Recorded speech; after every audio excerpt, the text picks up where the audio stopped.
All right, everybody, we can get started here. Thanks for coming. I'm Brett Ford. I'm your chairperson today.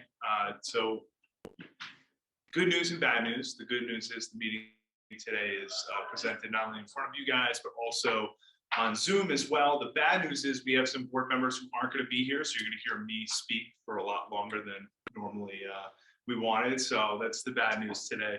A couple of board members weren't going to be here, so I have to present their stuff for them today, but that's all going to be good. Same information going across the board. Essentially, our agenda, we're going to introduce our board members to you, introduce how our board operates. I think that there are some questions as to actually positions that we have, what they do, how they function, things like that. So we have our board introduction for you, our current positions. We have some voting that's going to go on. We're going to announce the positions that need to be elected, positions that we need to be filled, and then I think Desi is going to have a way for us to vote and nominate in that as well, sent after this meeting. We're going to have a financial breakdown from our treasurer, Todd Darling. Thank you so much. USA Wrestling presentation. Bjorn Quigney, our president, couldn't be with us today, so I'll be presenting just very quickly some brief updates from USA Wrestling. Our referee presentation from our officials director, Mike Carney. Our women's wrestling director update, which is supposed to be presented by our women's wrestling director, Joe Nugent. Joe is not here, so I will present that information for you. Our number 2 is going to be Bjorn, but she's also not here, so I'm the number 3. After that, we have our postseason from 2022-2023 coming up. Desi was supposed to be doing that, but I guess NASA called, so he's down in North Carolina. I'll see you guys there again. And then we have an Olympic season update, which is going to be from Matt Daney and Andy Meyer, who are here with us. And the last one is just questions and answers. If at any point you guys need to ask any questions, and I think the Zoom people can probably ask questions too, if you need to, just let us know at any point. We can always answer them for you. So, moving on, our board introduction.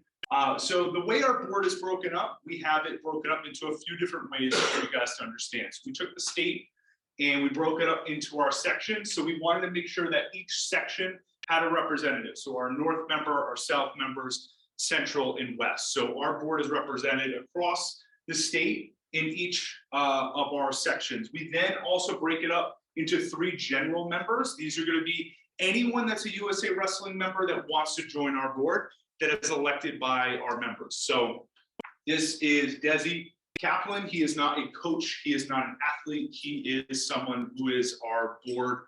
I can send this stuff out, by the way. I see you taking a picture. I can send all this out. But basically, Desi Kaplan, who's elected, he runs Cap Wrestling, that also runs tournaments through Floor Wrestling. So he got elected as a general. General member number 2, Andy Meyer. He is a coach. He has a program, but he was elected to the board as this position. The third one was Joe Nugent. Same thing. He's a coach here. But these general members can be anything from a referee to a parent to anyone that wants to be involved in the board. It can be an athlete. It can be anybody that wants to be involved in our board. That is why we have 3 general members. We have an Olympic style member, someone specifically on our board who wants to involve themselves in the Olympic styles. So it's not just folk style as we move into spring, things like that. We wanted someone to be on our board who directly wanted to infiltrate that. And then also our non-scoring member is anyone that's in a club. So our club team. So basically we looked at it and said a lot of our teams, a lot of our members were from town teams. So North Andover, North Attleboro, things like that. We wanted to expand that to our clubs. We recognized that our clubs were wrestling all year round, but they don't get to win our tournaments, things like that. So instead, we made a nice board member position for them so that they're represented as well. So we try to represent all of our members on our executive board as much as we can, and we try to build into these as different positions that you can hold. So our Mike LaValle is our board. I am the chairperson. Bjorn Quigney is our president, and Todd is our treasurer. So those are the 4 positions. Everyone else on top of that is going to be given a director. Director positions are board members or non-board members who are stepping up to help our board, help the organization. So our freestyle director is Matt Daney. Our Greco-Roman style is Cruz Franco. Age group director is Amy Meyer. Officials director is Mike McClarney, who's here. He's not on our board, but he's one of our members that represents our officials directly. He gives us advice. He tells us what's going on with officials. He's our guy on the ground that's here for us. Our women's director is Joe Nugent. Pairing director is Desi Kaplan.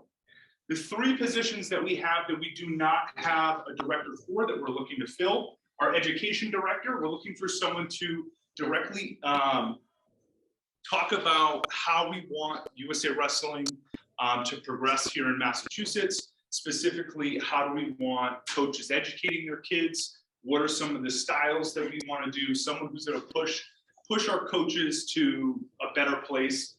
So that's something with our education director. You might be building video programs. You might be building something to help coaches educate themselves, help athletes educate themselves, help parents educate themselves on our sport. Folk style director, obviously we have a freestyle director. Basically, we didn't fill this one in because we figured all of us were folk style directors for now as we move forward. But as we go on, we want someone to directly impact the folk style, looking at the folk style season. How do we coach it better? How do we grow that sport? How do we continue to grow wrestling in folk style? And then the last one is our travel director. Travel directors, your biggest thing is Fargo. Obviously, we take about 60 kids from Massachusetts out to Fargo and we have them wrestle. So that was a big undertaking here. Joe Nugent has been doing double duty and it's a lot. It's too much to ask one person to do double duty. So we have to thank Joe Nugent for having done that for the past couple of years. But really, we need someone to step up in the travel director position. It doesn't need to be a coach. It doesn't need to be a coach. It can be. I'll take you on over here. Okay.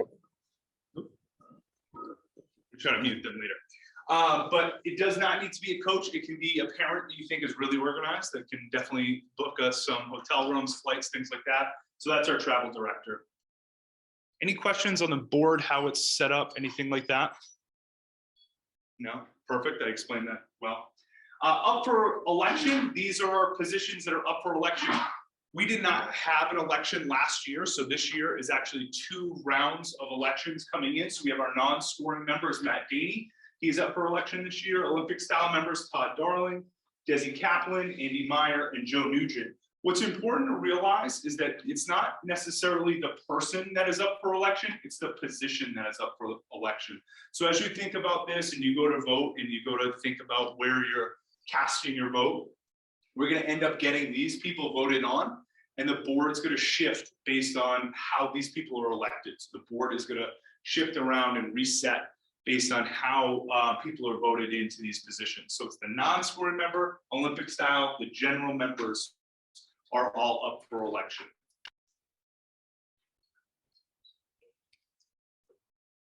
Up next, we have our financial breakdown from Todd. Yeah, you can come up, you can shout it out, you can do whatever you want. You've got 2 pieces of paper in front of you. What I did, better. What I did was actually, for transparency's sake, gave you last year's numbers. Starting on 7/1, our fiscal year starts on July 1st. 2 things to consider. First of all, what I do is I'll push Fargo into the following year because it takes place in July and a lot of the remittals come in. The kids raising money, remitting money in order for us to then, book the trip, book the coaches, book the bosses, book everything. A lot of the checks actually don't get cashed until August as well. So what you're looking at for 2021 was 2022 Fargo trip. Okay. And what we end up doing here is we have USA Wrestling reimbursements, which we put right into the treasury. This is typically your just the fees that you pay or any member pays. We get a certain percentage of those back. Mass Wrestling Hall of Fame has the last couple of years deferred part of the cost for Fargo, and they put in $5,000 for the last couple of years. They did not put in for this year. These are participant deposits, meaning the kids that are going, their parents, this is what we've received in terms of cash. We had a cash infusion last year simply due to the fact that we had checks come in that were later. The Mass Hall of Fame money did not get remitted until October of last year. So we had to actually front some money by one of our members in order to offset, just to make sure everything cleared accordingly. Obviously for us, in terms of the winter series, for 2000, if you look at the beginning balance on page 2, which is 7/1/22, you'll notice that's completely empty because we're in the fiscal year 2023, but we haven't done our winter series yet. We haven't done our tournaments for sectionals. We haven't done our tournaments for states. Okay.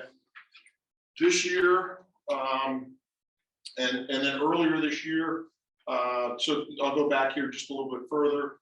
Competitive Edge remitted $2,100 to us. That's the vendor that we have at states.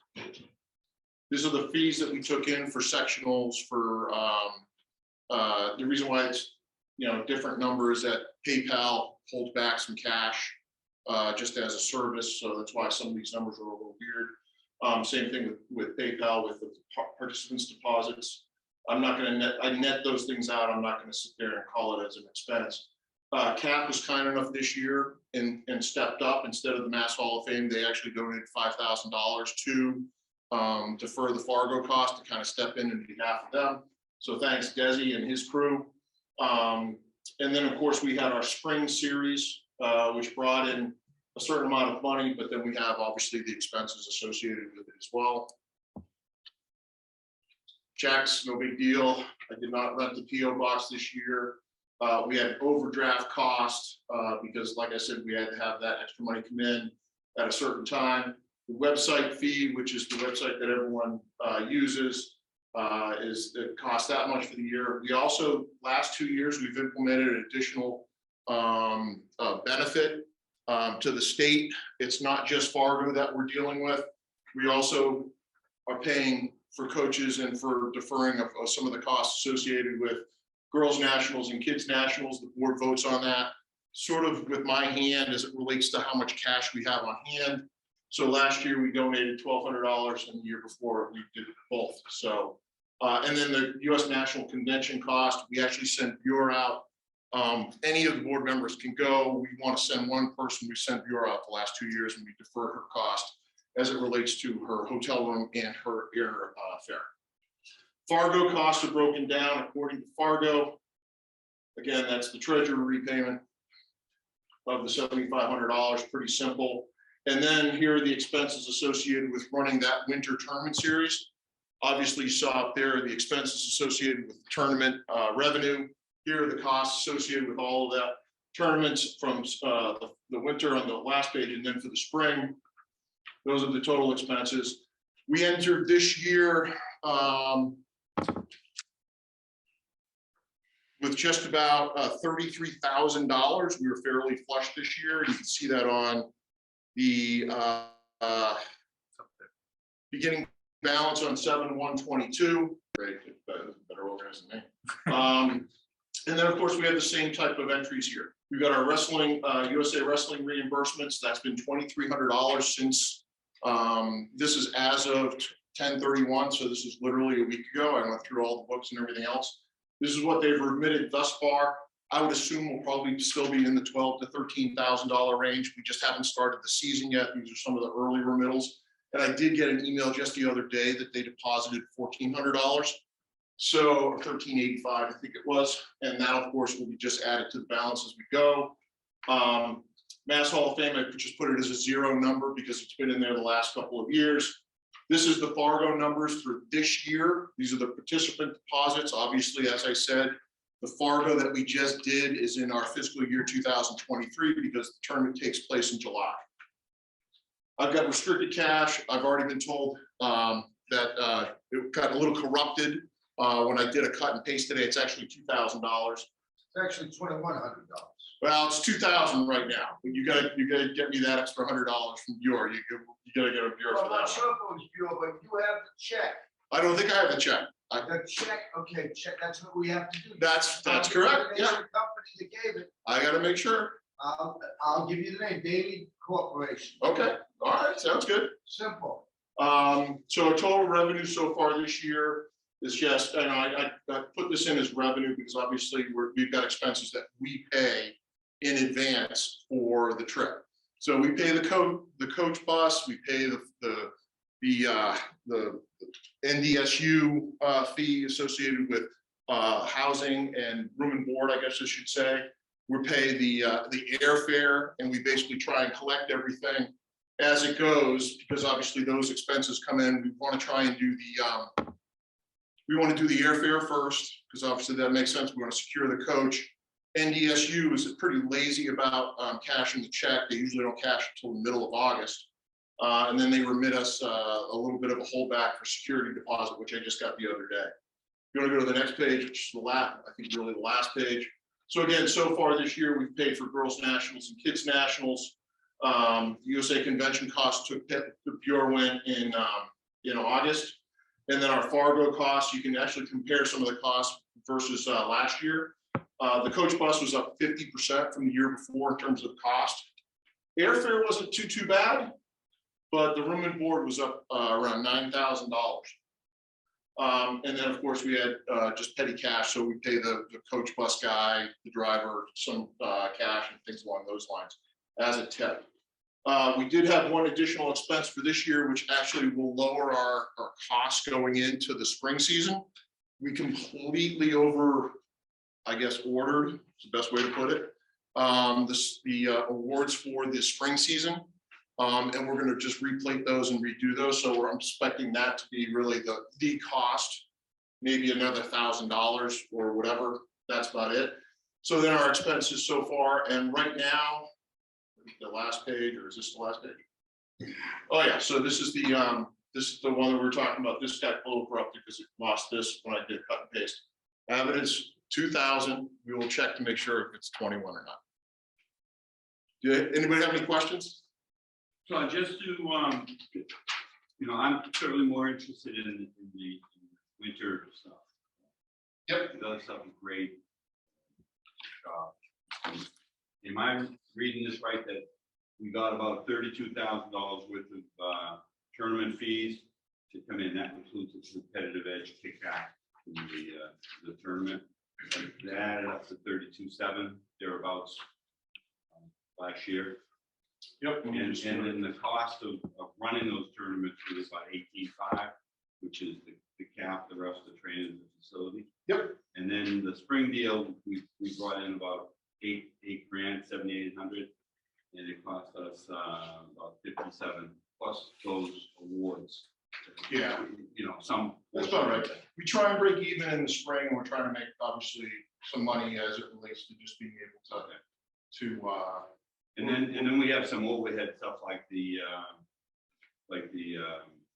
website fee and stuff like that. Yep. Very normal. That's just, yep. And then the kids national, that's kind of related to the either the spring stuff or the. Correct. Yep.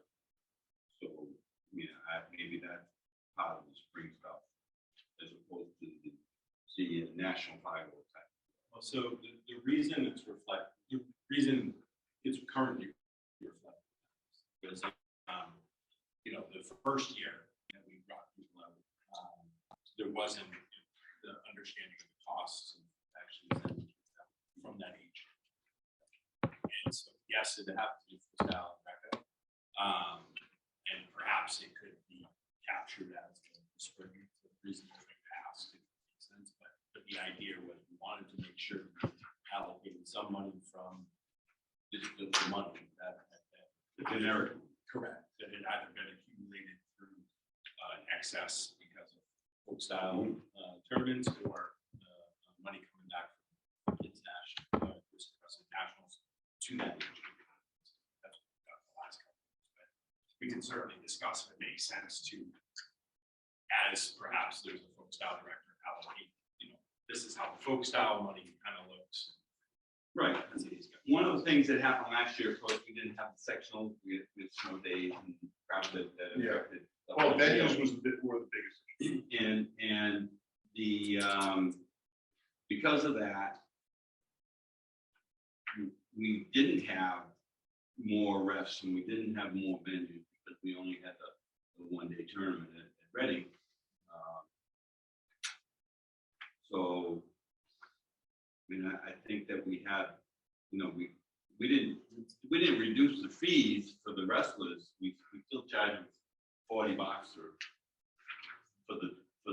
theoretically this year we're charging them $40 for the 2-week tournament. You know, either the, you know what I'm talking about. Yeah. And then the so I'm thinking that we really didn't make 16 grand or 15 grand with the tournament. We did, but it wasn't what we wanted to. We really wanted to have two more sectionals, and we wanted to have a Big East tournament. Didn't have. Right. So, you know, that's why we have a little bit of a windfall. That's why we had some money left over in the winter series tournaments. It generated a lot of money, 15, 12, 13, 15 To one after tournament. expenses. Yeah. Because we were hoping to have 3 more tournaments, 3 more sites. 2 sections. Even with the one tournament though, not as many kids got to participate in Sure. one tournament versus we were able to hold all the tournaments we wanted to.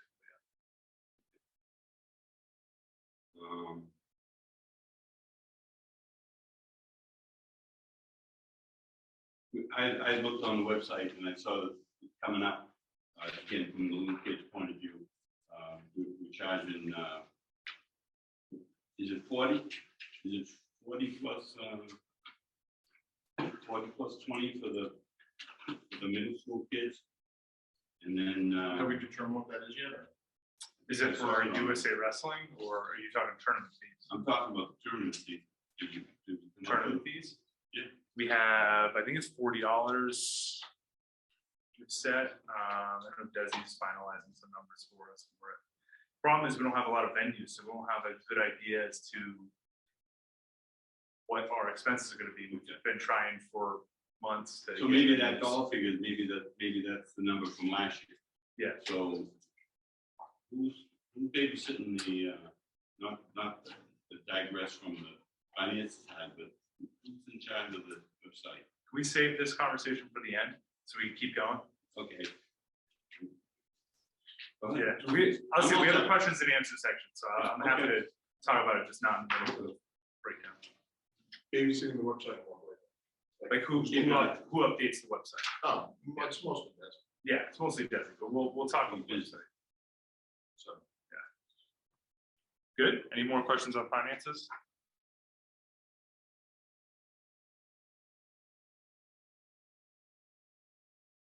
Really quick, USA Wrestling update. Where did I just put my papers?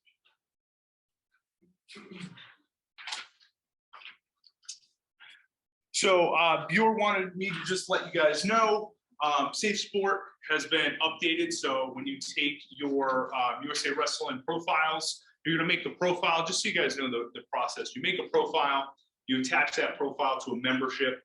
The membership is when you're gonna select a wrestling leader, you're gonna select an athlete, you're gonna select one of those two. And then from that, as a wrestling leader, you can go in as an official, you can go in as a coach. And then as an athlete, you have different levels of an athlete. You have the lower level athlete, which is just, hey, I just want to do folk style season. That's all I care about. Then you have your next level of an athlete is going to be for kids that want to do some more wrestling in the spring. And then you have your third level athlete, which is a kid that's going to do everything. And he absolutely wants all the bells and whistles. So you'll see as you log in, you have, different levels of it to do it. I can tell you from experience and from also watching other coaches, the earlier you start this process, the better. Please go make a profile. Please go start your process. Safe Sport has been updated. You have to do, go ahead. So registration Yeah. is a problem because I'm trying to walk my parents through it. Yeah. But I can't go to the new membership form because my IP address is recognized by USA Wrestling. So every time I go to sign in, it automatically signs me in under my profile. Yeah. So I can't go in there and walk a parent, step 1, step 2, step 3. as part of the registration process, and it's causing a problem. Okay. So we need to come up with a solution to that, because I've had crazy parents telling me they just finished all the query test and all that. I'm like, wow, whoa, what are you doing? You know? Yeah. So they're signing up as wrestling leaders Yes. and not just trying to access Yeah, their the page. application, you can go into whatever browser you're using and go as a incognito window, which will forget that you are who you are when you log in. So even if you have that stuff. I'm shaking my head. Good luck. Good luck. I do know what you're talking about. I do know what you're talking about. Yeah. Yes. So you're there's a way to do that. So- You're trying to walk them through it. There is a way that But so the other options are as a coach, you can download an Excel sheet from the USA Wrestling website. You can get them to fill in those forms. We do have some videos online of how to register an athlete, how to do that stuff. Send all of them to them. Yeah, you can bring the horse to water. But we can try. I'll reach out to USA Wrestling and see if there's anything, some more videos that maybe they have from a parent's perspective as well. Because I think the ones that I have are specifically from a coach's perspective, registering their athletes on their behalf. But as far as a parent's perspective, I'll see if we have any instructionals for you we can send those out. videos are just on our site, right? On USA Wrestling. You can go to USA Wrestling. There's a site there. I made a video that starts from the very beginning as a coach all the way through that Yeah, where connects. is that? That's on our YouTube page. So if you go to YouTube, USA Wrestling Mass, you'll be able to find that. So I think that during the grumblings, we'll take an action to figure out better, as part of our summary, here's where to go. How to sign up as wrestling leaders to help coaches, right? That's a reasonable request. So here's exactly where to go, here's what to do. And then for your parents to sign up. And then, as Brett did say, there is a way to download an Excel spreadsheet that if you just type in and then re-upload, you can do it that way, but everyone registers their teams like with their. Yeah, right. I would look to see if there's a way to do this, but much like the export into a spreadsheet, which works pretty well, is there a way to do that for coaches? Like for background checks? No, because they have to sign up. Like it has to be their social security number. They have to go to the state sport themselves. I don't want. I Just like. to pre-buy, because like, you know, for example, we're having a coaches meeting in a couple weeks and we're gonna have to get everyone whip out our credit card, because we like to pay for everyone's background check. I know, Yeah. probably don't have a lot of, it'd be nice to have some way to say, pre-buy, you know, background checks for these 5 USA Wrestling members. And then they can just go in and do it and have it pre-paid. Same thing. Yeah, the problem with that is those that we use a third party vendor, so they're not doing that. Themselves. So, But they have to check. This doesn't get paid. Yeah, like give a credit, maybe Hey, buy. Brett is Desi. We can ask, but I don't think I don't think USA has anything to enable us to really do that for the coaches in the end. So, yeah. because when you finish that. You heard the voice of God, right? Yeah. Third party site, and then you put in the additional information. Yeah. My guess is that they probably just don't want to have that as a, you know, as a state of birth, social security number. Yeah. Probably places you were born, whatever is unique. So from Bjor, what she said is when you guys do go into those processes as a coach, from that perspective, Safe Sport is a little more interactive now. So I guess they made it more entertaining and fun for everybody to go through that process. You can do your teams, your Safe Sport. If you can do your teams and Safe Sport and stuff early, obviously, like I said, it's a much easier process if you're doing it now rather than 3 days before the sectional tournament and trying to hustle through that stuff. Safe Sport does take a little while. The background check does take about 10 days to 2 weeks. So keep that in mind as you're going through the season. And then you want to sanction your events this year. There are some benefits to sanctioning your event. Obviously, it's broadcasted on USA Wrestling. We're also going to have some standards as to what we present on our webpage. We don't think it's fair to, have some of our people following the rules, doing the right things, and then have us prop up everyone. So we're gonna have the USA Wrestling sanctioned events, things like that. We're gonna share that information out on our website and present not only the wrestling series, but also the tournaments that other teams are hosting that follow some of the guidelines that we want. We want Mass Wrestling Association, we want referees from, our patched referees. Is that what you would say? Is that the right term? So we want our patched referees. We want wrestling. We want basically if a parent goes to our website and signs up for a wrestling tournament through that website and attends that tournament, they want certain standards to hit. They want to know that that's a tournament backed by Mass Wrestling. So if you are sanctioned through USA Wrestling, that's going to be a thing that we look at. We look at patch referees, and we also look at a tournament system, whether that's going to be Flow Wrestling or any of the other ones. What's the new one that's out there now? It's they do like on the cell phone and stuff. What? Warzone is the other one. They do that. There's a few other track, whatever you guys are using, but we want to see some sort of tournament software as well. So that's my USA Wrestling update. Anything else for that? No? I'm going to pass it off to. Is all of this kind of stuff, all this information on the USA Wrestling MWA website? It should be, right? Steve's rolling his eyes. So Steve's saying that the website is not as up to date as we need it to be. So we're going to update So it. Get ready to go. Just sounds like all this stuff. We have resources.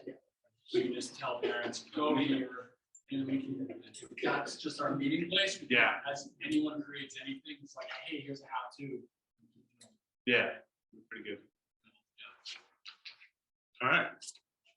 So Ready to how go? do I got make you. this? I got you. You stand, you talk, you look good. All right. Hey, Mike, before you get started, I have a question. What is not up to date on the website? I'm sorry, I'm missing something. What's missing? I don't know what's not up to date. No, I wasn't asking you. I was asking Steve Henry because he brought it up. So what's missing? And 2 weeks ago, we were still talking about novice kids versus instead of under 6, under 8, under 10. You haven't. It's not all complete in the registration process. So I am all for crowdsourcing problems. So rather, if you could, send me where I might have missed something, I'm happy to get them updated. There's just so many places things were, so I must have missed a few clearly. So please, if you see those, point them out. Send me an email so that I can update it. Just send me a note so that I can take care of it. Because otherwise, I ask people to review it. I ask people to look at it, but if I don't get the feedback, I can't catch everything. Sound fair? Deal. All right, so I guess we're not going to go back to that topic. All right, so Mike, you can take it away with our USA referees. So I'm sure we all know that there is a problem with the amount of referees and quality of referees, not only in the state, but nationally. In order to alleviate this problem, and you have to remember last March, I was pretty much incognito, not on the internet, but physically. So you have to understand that somebody called me and said, hey, we need help. And I said, okay, I can help, because I had enough time. So how do you become a referee? How do you become a referee? Well, we have about 7 referees in the room tonight. Okay, and I'm just going to go around and point out certain things that I've delineated here. The first and best way, I think, to become a referee is via the competitor athlete model. Okay, and what happens in some states, okay, as a competitor, you're able and allowed, and they do this in soccer, okay, you're able and allowed to referee the group that's below you in age. Okay, so if you're U15, I'm just gonna go back to soccer stuff. If you're a U14, you can referee U12 matches. Okay, and that through levels of attrition and all that eventually produces referees of high caliber. Eventually. Takes a long time. We can wait. Second part is to just sign up. Because as a wrestling leader already, you are a referee. No matter what. Your card says M3 on it somewhere. And that means you're an M3 qualified referee. Okay, now what your level of experience and expertise is, that remains to be seen, okay? And there are a number of us that have been here in this category for quite a long time. I've been a high school or college referee since 1979. Ed Hanley in the back has been even longer than that, okay? There's a number of collegiate referees in here, okay? And there's a number of people that have gone to Fargo and refereed, okay, either competitor athlete or wrestling leader, okay? And then the way a lot of us get involved is we get asked by our buddies in the folk style community to come through and, hey, why don't you just try this out? Okay. So right now, currently in the state, we have 13 freestyle Greco referees. Active, 13 active people. We have made contacts with another 7 or 8 in neighboring states that come in to help us out. Okay. And we have quite a large pool, I think, from the MWA, which is the high school organization that you'll see most of us belong to, but is not affiliated with this organization. 2 separate organizations. I just want to point that out. So sometimes, and Brett used the word patched, you'll see guys using patches, right? That's not our organization. Ours is USA Wrestling. Okay, go ahead. And I want to point out, you can't be you can be a member of both, okay? But to adequately support one or the other, especially in the spring season, you really need to be a member of our organization, this organization that's Mass USA Wrestling. Yes, George. So, in other words, during the springtime, if you're not registered as a USA official, you are not an official at that tournament, correct? I would like to say so, yes. Okay, well, that's why I brought that up. So Yeah. all our officials, either they go ahead and become USA officials, or they just give up the spring season, correct? It would be depending on how the tournament is set up. That's what we're striving. Yeah, we're striving to get that. Depends on the individual promotion of the tournament. Okay. They reserve their right to set to use what they want. Right? But they're gonna say they're the USA tournament, which I think we want. If it's a More clubs USA than say tournament, USA there have to be, it's mandated. Okay, It's can I mandated that it's a can I USA just butt in? tournament, They have to have USA card. Can I just butt in? I agree, Yes. George. I think the issue is that we're moving in that general direction. Yes, And when you've got, as it, in that prior slide, you've got a pool of 13 individuals. And then we're trying to then, if we don't have enough people, or people are on vacation or they're not available, or whatever, for whatever reason, then we have to pull people from other states. We prefer to do stuff with people around here and try and get them as it relates to maybe somebody that you know that's a good quality referee that's local here that hasn't done that. Give them the experience and then give them the opportunity to do that.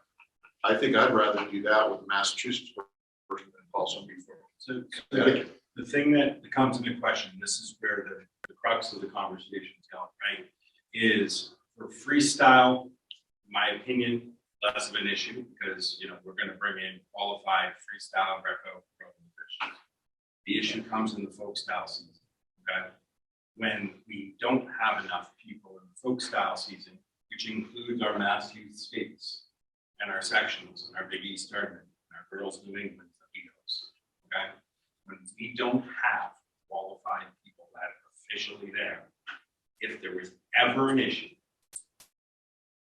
USA Wrestling and our liability insurance would not cover. And that's the crux of the issue. So that's why Mike, I believe, is bringing this up. Is we have to, as an organization, get those folk style officials that are. We have to recruit folk style officials. That's why I brought it up. That's what we're trying. We have to recruit folk style officials to come on board with USA Wrestling. Okay, and it really is, it's a wrestling leader. You sign up as a wrestling leader. I mean, holy mackerel.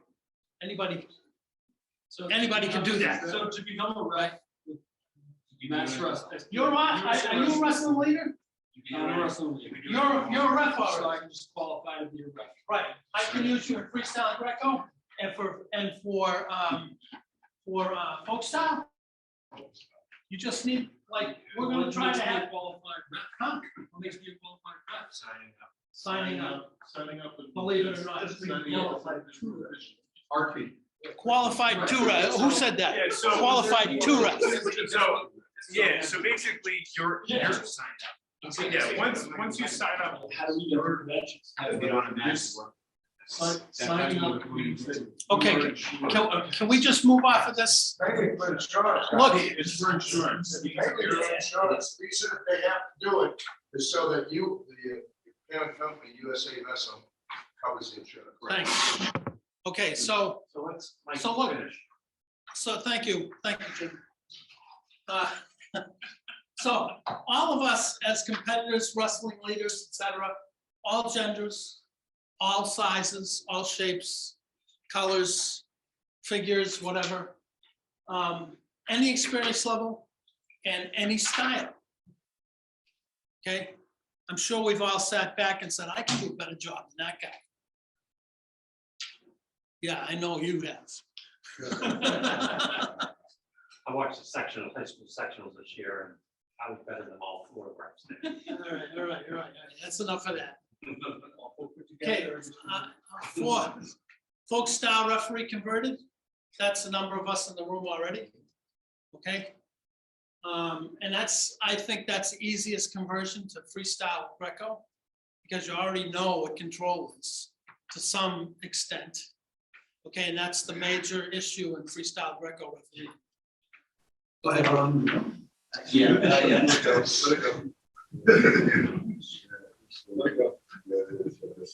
What, are you gonna interrupt me yet? No. Oh, good. Go ahead. Can I get the next slide? Doesn't matter when we're reffing. We ref, you know, I put together my own little schedule and found out that I could have reffed from March till soccer season this year. I'm a soccer coach at a high school, so I couldn't referee during September. But I could have reffed every single weekend, a freestyle Greco or combined folk style tournament. Folk style, freestyle Greco tournament. Every single weekend in that 6 months period. Okay, that's just me putting it together by myself.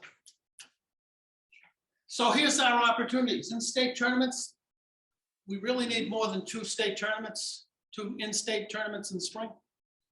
Okay, and that's why one of the issues that's going to come up, and you'll hear it in a minute.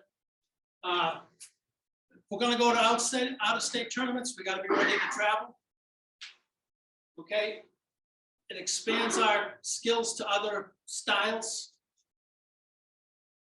And I can tell you, there's numerous training opportunities through the national organization. One of the things that they do is they put on, George, give me some help. what's the call of the day or something like that. Oh, okay, yeah, all of the day, the OEPs. They have two major programs.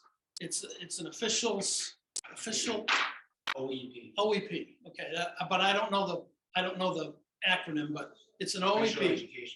Officials Education Program. Thanks. And I'm going to tell you, I went to two of them this year, and they're one of them was 8 hours long straight, and the other one was 4 nights, 2 hours. Okay, it opened my eyes. Okay, really opened my eyes.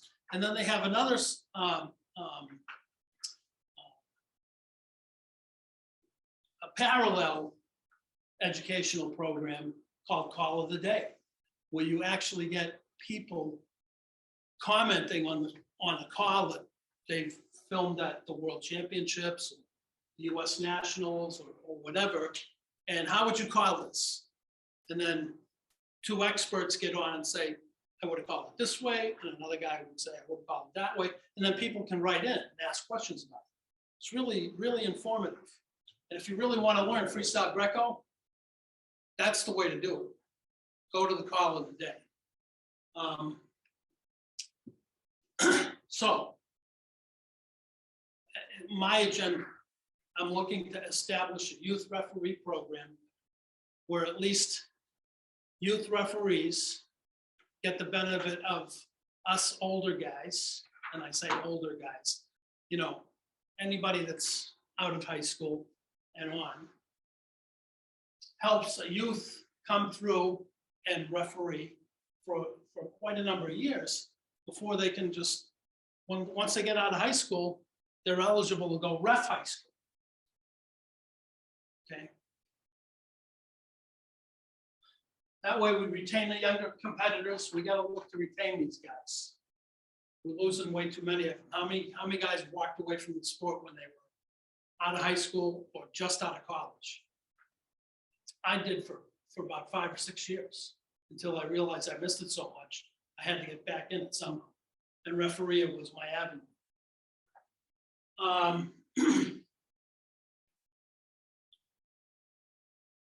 Guys like me and Eddie aren't going to last very much longer.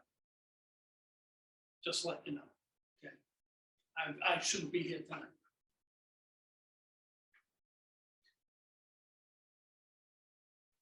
We got to recruit referees from this pool and bring them into the high school ranks, but at the same time, recruit them and bring them into the Freestyle Greco series.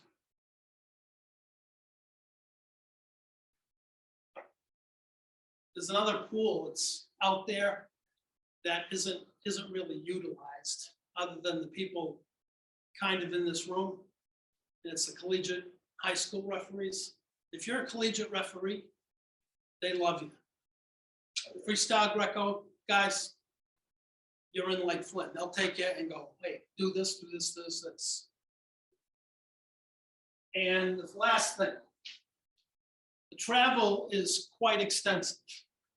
Okay, and what I'm looking to do is establish, like some other states have established, some type of reimbursement mileage or whatever, so that we can go there and know that we're not going to lose money. Because if you're just shelling out money, you can't. It's not sustainable. We have to make this sustainable so our young kids, okay, can keep going. Any questions? From no referees. Yes, Jeff. So, go ahead, Jimmy. Okay, so every year I get lots of emails from former high school wrestlers, former college wrestlers, and they want to know if the Big State Games is going to be freestyle or Greco. And the reason why we had to go away from that style was we didn't have enough referees at that point, because our tournament dates conflicted with USA Fargo Nationals. Fargo. Yeah. And half of or more of the officials in the state would be gone. So we had to go folk style. Yeah. But every year I get a number of people that are still very interested in folk style wrestling. The problem is, until this organization came back, there really was no freestyle or Greco program in this town, in this state. And a lot of these kids have no idea.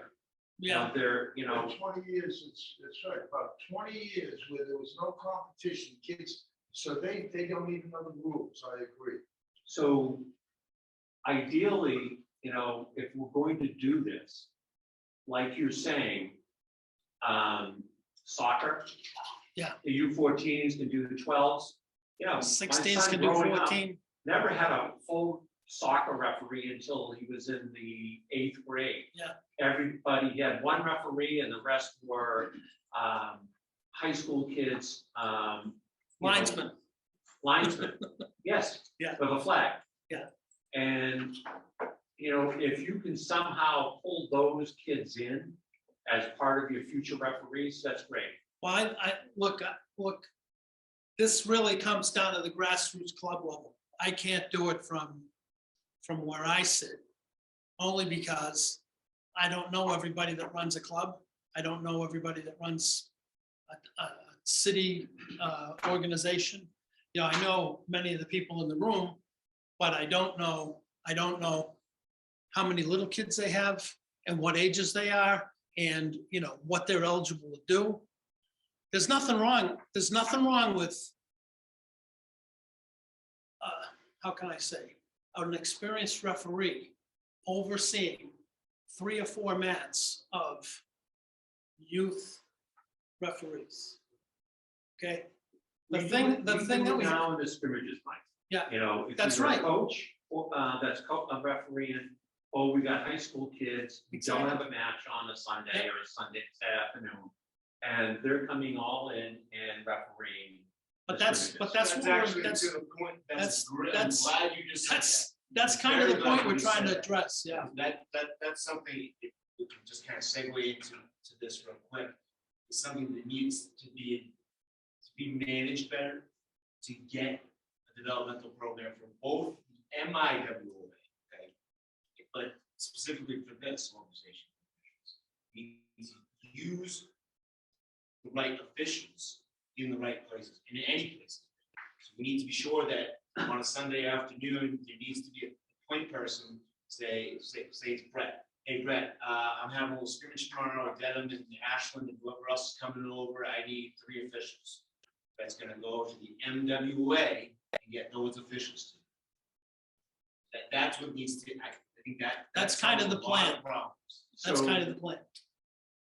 I have access to data through the Bay State Games of decades of information of open wrestlers. And every year before I always have my talk, I do a talk for Cap Wrestling, and I do a talk on the Officials Association. Mhm. That they're really looking for new young blood, and that I told the Officials Association that they are welcome to use the Bay State Games as a training. Well, if you bring back freestyle, I can guarantee you that Well, you will have guys that I think now, I don't know what. you'd have to- we can't send 13 referees to the Oh, we nationals. also can't have, now USA Wrestling is a lot tighter. I Yes. can't have a USA Wrestling tournament with officials if they're not, none of these open guys have USA cards. Yes, bring it back to the membership. Right. They're registered. Then the event. So that's the catch-22. USA is much stronger now than it was 25 years ago. Yeah.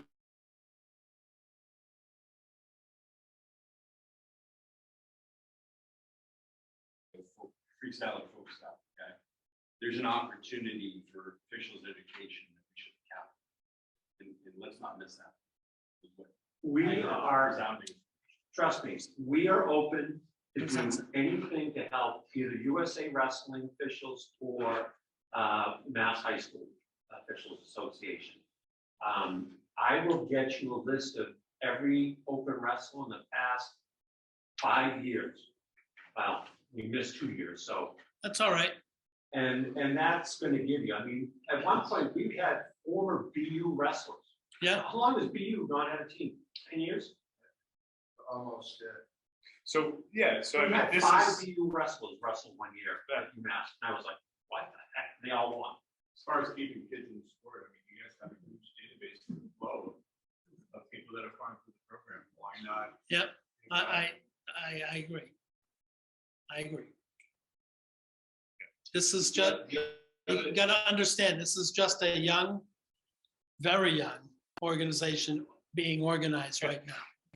so. Yes, Sophie? Go ahead.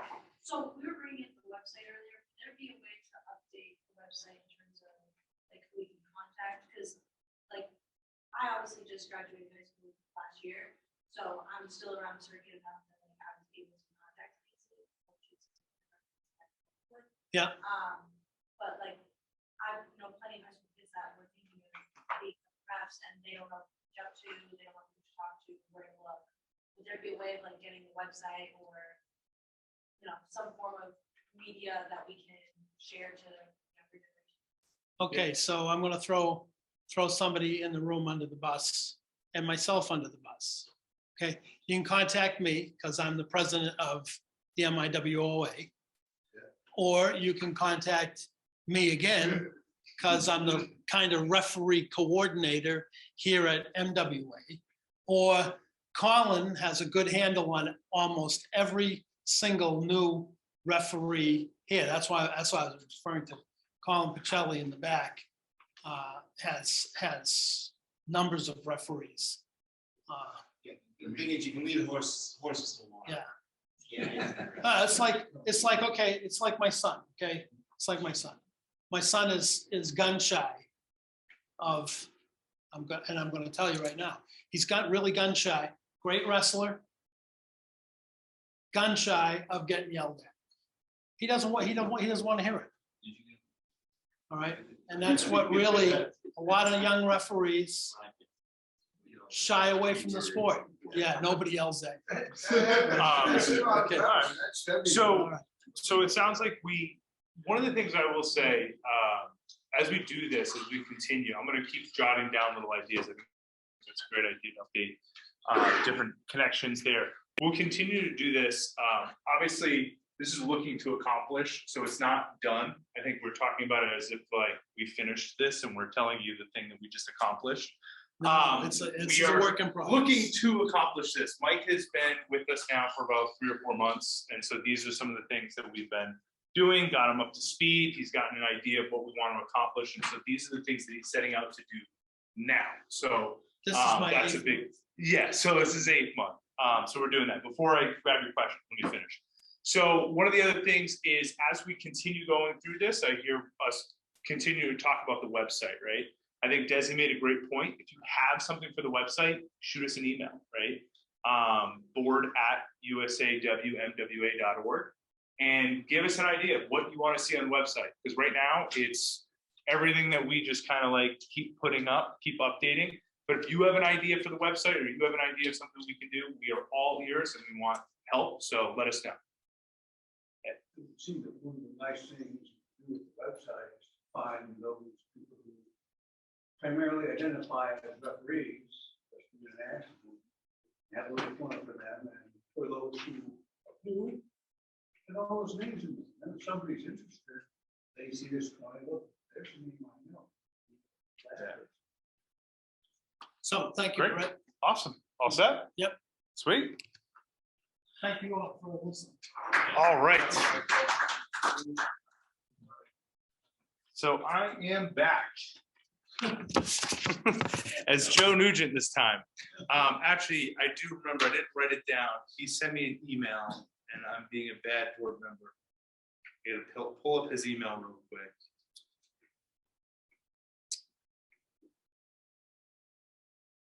All right. So it says, we continue to work with club, high school, youth groups to create opportunities for girls to participate, including more girls only and freestyle groups. Desi actually brought us an interesting, I'm going to go off the email for a second. Desi brought us an interesting topic. He's been connected obviously nationally.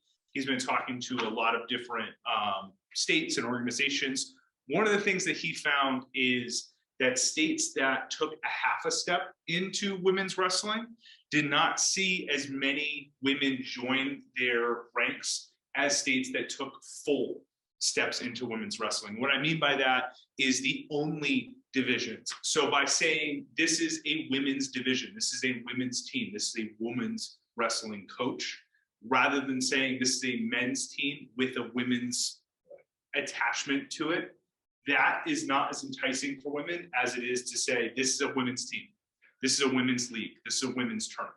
So that's one of the things that he saw, and the numbers are exponentially different. They're huge. And so that's one of the things that we saw nationally. I would say that Massachusetts took a half a step into women's wrestling, and we need to take that full step. We need to start pushing for that full step. As our state numbers are lagging other states in growing sport, we continue to perform at the highest levels with our 6th to 8th grade nationally. We have ranked female wrestlers depending on which rankings you're looking at. Practice and competition schedules are going to be shared. I think I have some of the dates from Joe that I'll share in a second. Our information is shared through the MWA website, a popular topic for tonight. Other information on the MWA freestyle season will be shared there. There's email blasts, things like that, so please check your emails. For other competition opportunities, he uses Girls of New England Facebook Messenger page. And if you have girls in your programs that are interested in getting information, please contact Joe Nugent so that he can make sure to include you in future communications. I will say this on Joe's behalf because I know he wouldn't say it himself, but Joe is a big reason why we have women wrestling in Massachusetts. Joe has done a fantastic job, not only just creating opportunities, but connecting girls, connecting coaches, just really being the connecting tissue for our women's wrestling movement. He's done a fabulous job doing that, and I couldn't picture a better person to be our Massachusetts representative for women's director, but Joe's been doing a fantastic job there. Some of the things that he has going on, I know that this is a little too small for all of you to read, so I'll read it out loud. So January, he starts the year off. We're starting off into basically, we've gone through our folk style, going into kind of the postseason stuff. On January 14th, there's Eastern States. January 16th is what is going to be our Massachusetts Wrestling Kickoff Classic. January 29th is the Phillips Academy Women's Tournament. So this actually is not going to be the Kickoff Classic. That's going to be the Women's New England's Tournament. Sorry, that's my own typo. The January 16th, we're going to talk about it later anyway, but that's a different tournament for Mass Wrestling. February, March is going to be, we're going to follow the state tournament series that we put together, as well as Youth New England's events. Going into April, you start looking at women's nationals, the World Team Trials. You start going into April 22nd, 23rd, Mass Wrestling Freestyle Kickoff Classic. That's the Kickoff Classic. Going into May, you have the New England Regionals, you have the Mass Wrestling States, and then you have the NHSCA Duels, and then into July, you have Fargo. One of the things that I think is really important for us to note here is actually the success of our women's program. I think it shocks me every time we talk about this and we talk about women's wrestling, is we talk a lot of times like, oh, we need to get this program growing, we need to get this program up to date, we need more women. The women that are currently doing it, the women that are currently wrestling are succeeding on a national level. We have some awesome women wrestlers, and we have some awesome women coaches. Just we don't have enough that we want. So I want to point out that the women that we do have involved are succeeding on a level that we cannot possibly talk about enough. They do a fantastic job. I just point out we have a woman referee who refereed the national finals. Absolutely. Sitting in the room. She's in with us, so thank you so much for being here today. So another pioneer of our sport, so thank you very much, Sophia. So there's an important thing that you mentioned in Desi's kind of, antidote thing that he talked about, and I know we've talked about with Joe. And it's really a call to action to the local town teams and the clubs. There are a couple of clubs that have girls only practice. And those happen to be primarily the pipelines for where the success of these programs.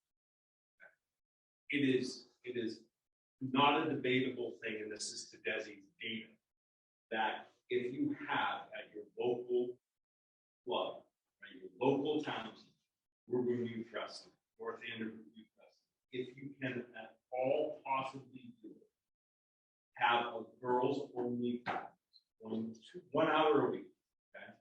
That the growth in and it's a lot for the people that are in the room and trying to, how do I fit that in? But if you at all can possibly do that, that's what builds the plan. And when they talk about the success of girls wrestling in California, the data is that they have girls specific coaches, girls specific practices, and girls specific programs. So there's a call to action if you can do it. It doesn't mean that they get isolated, always, offer the co-ed option as well. But there is absolutely a data connection to that data. So just wanted to bring that. I guess just to piggyback off of that, from experience, with Matt, which you didn't get a shout out, but I will give it. Matt was the first one who introduced me to freestyle. My sophomore year of high school, obviously, Jackie and Ashley, Janie, his cousins, and with what Maya's saying, like, we're able to piggyback off of having a few girls in the room, having these individual practices, and being able to build a team off of that to go out to these national tournaments, have the success that we have had. But it all stems off of dedicating the time to have that to recruit more girls. And it does stem from family as well. Like, you look at girls that wrestle, most of them have a family member that wrestled, whether it was their dad, grandfather, uncle, cousin, whatever it may be. But there's many girls in these like cities and stuff like that that want to wrestle, and they just don't know that they have the opportunity to. So I guess piggybacking on that, if you do have your city, your town coach, or whatever, kind of being able to showcase that more when you have your meeting before the season starts with your captains, hanging out with flyers and stuff like that. I went to Woburn High and they just did that last year, which was awesome to see. We had 2 programs. They did get to go to states. They did have to have practices with the boys teams. They didn't get to have that individual practice, but just with flyers and showcasing it more at meetings, that already got 2 more cases. Awesome. Yeah, I know Joe's not here, but something maybe all work towards and recognize is that this region is actually a leading region in growing collegiately. Getting the Western New England girls involved, Bridgewater State is kind of taking some movements, Williams stuff, that sounds about it. In Massachusetts alone, if we some improvement opportunities for experienced girls, maybe get them into games, post them, do something. Sacred Heart's another one, I think, right? Few. Harvard and like. Yeah, Donald's, right? Moving So away from wrestling being a co-ed sport, is that the ultimate goal?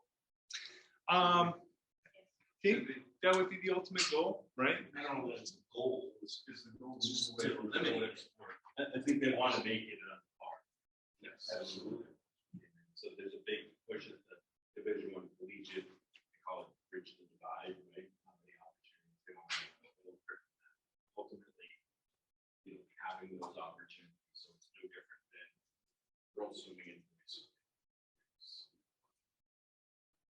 Men's basketball, and ultimately that vision, at least if the way like Joe. All right. I don't know if Desi's on with us, but I'm going to take this part too. So So can I add something? to women's wrestling. Yeah, so the Bay State Games offered to host a high school and open, and it did not go well. Mhm. Registrations were, we had 7 between the high school and the open. And we can't help grow it if we can't get them to sign up. But meanwhile, I go to one of our tournaments and I see 150 girls there. And I'm like, and we're open to all New England, the Bay State games, folks. So where are these 150 girls going? We'll talk about it. You better get in touch with clubs and get them to get. Yeah. those. Hey, Brett, I'm here, just not with the best internet situation, but I'm here and can chime in. Okay, I'll take it away from here, Desi. All right, so let's talk about the tournament series. So one of the things that we'll actually talk about is women's wrestling. So we have 2 new tournaments that we want to introduce to mass wrestling. One of the things, again, we have is Desi, who is connected across all this different information that we can go into. One of the things we found out was of all the kids that are wrestling, now there's a specific number, I don't know exactly off the top of my head, but there's a number of kids that we know that are wrestling, and 50% of them are participating in tournaments. So there's an idea that we have is how do we get the other 50% involved in our sport? How do we get them to compete? Basically, USA Wrestling Massachusetts, we're only hosting a postseason. So we're basically saying, if you're good enough to get all the way through, you should participate. But what do we do about the kids that aren't good enough? What do we do about the new kids? The kids that are going into the tournament thinking like, I'm not good enough to go to sectionals. Why would I do that in the first place?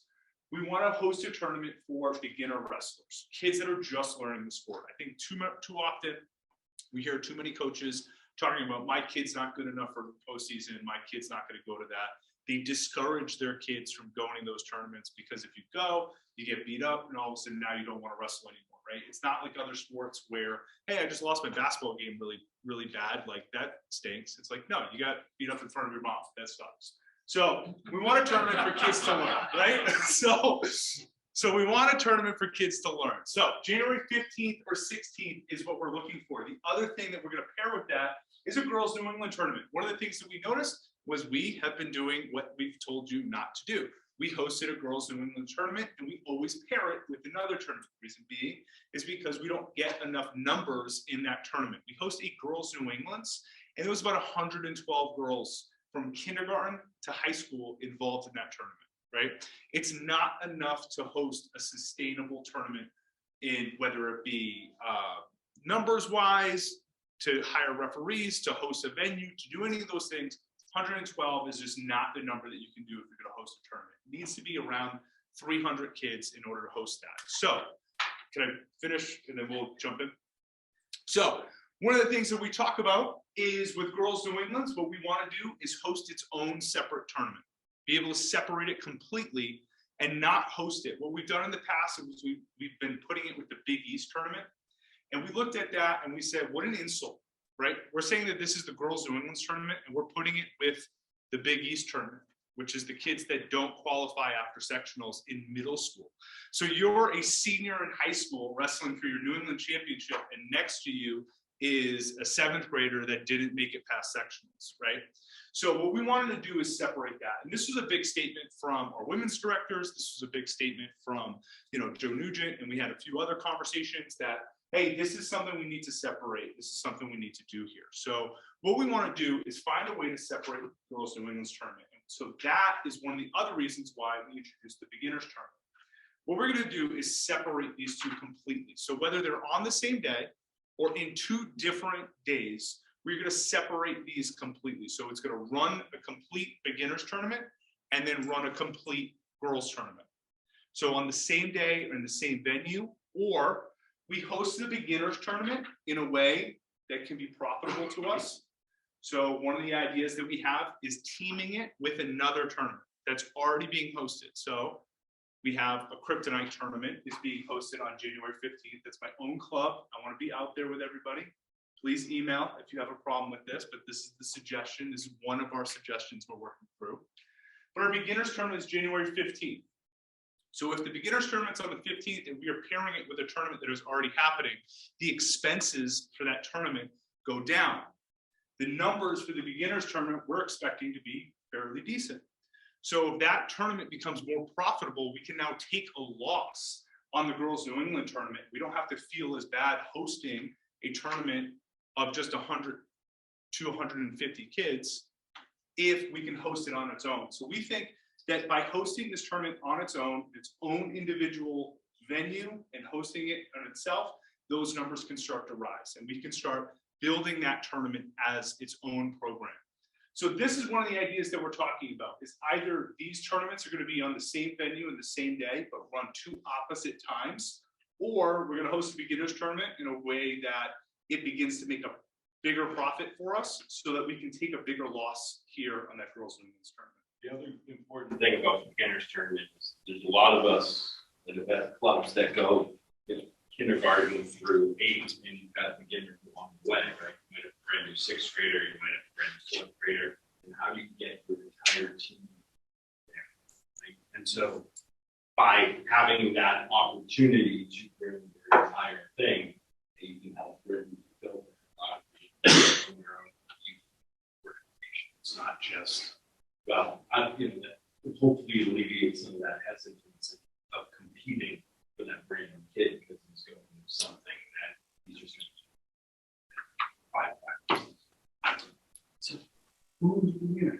And the structure of that beginners tournament is really set up to be, we're going to have it so that kids are in and out of there, hopefully in about 2 hours. We are, you know, we will group it by division. And basically the goal is to get kids matches. It's not about, you know, winning a trophy. It's about just getting kids competition and enjoying that competition and, you know, really getting that experience. So Ed, you brought up a great point. What's a beginner? Who's a beginner? What is that? We talked about a couple different methods. We're working on specifically answering that question, but the idea is going to be a first-year wrestler. But then we also talked about, well, what if a kid's wrestled for a few years but hasn't competed yet? Is he a beginner, right? Or is she a beginner? So that's one of the things that we talked about as well, is how are we going to figure out, essentially option 1, if it's a first-year wrestler, that's a really easy answer, right? First-year wrestler only. The second one is where we have to do a little digging. We got to figure out if there's an easy way to define what a beginner is, if it's not going to be just first-year wrestlers. A lot of the owners have signing them up as well. Yeah. So, sorry, 2 quick things. Those are last year's dates. The 16th is a Monday. Yep. The holiday. That's Martin Luther King. That's correct. Yep. So this is Sunday. This is the Sunday of that week, and then this is the Martin Luther King Day.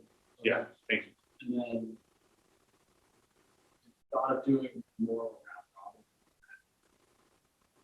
a your pool is that how it's happening, so that you have like, you know, this weight going at a certain time, so that they're not, you know, it's not a bracket tournament. We've essentially, once we start getting an idea of numbers, then we can make those delineations as far as like how you're going to bracket a tournament. So Right, you've had a tournament several years, 10, 20 years on 15.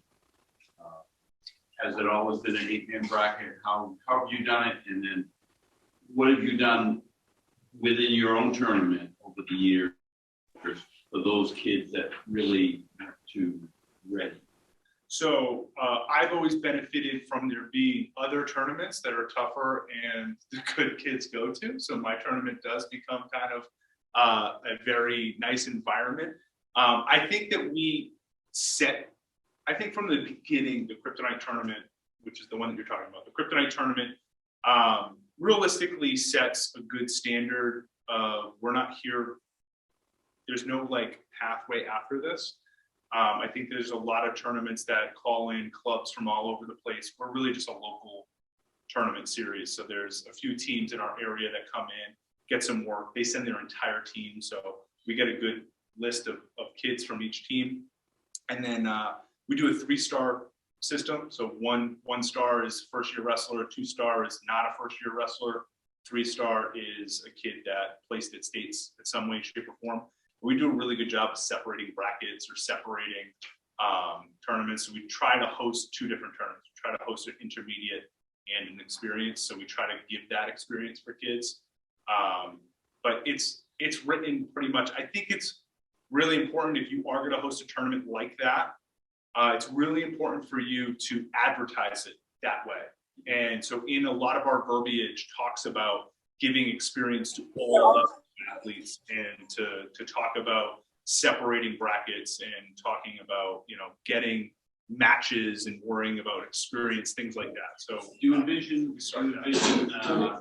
teams from, you know, from far away, there's not going down there with just their, I mean, if we bring down 35 kids or kids from K to 2, you know, K to 8, I don't know how they're going to.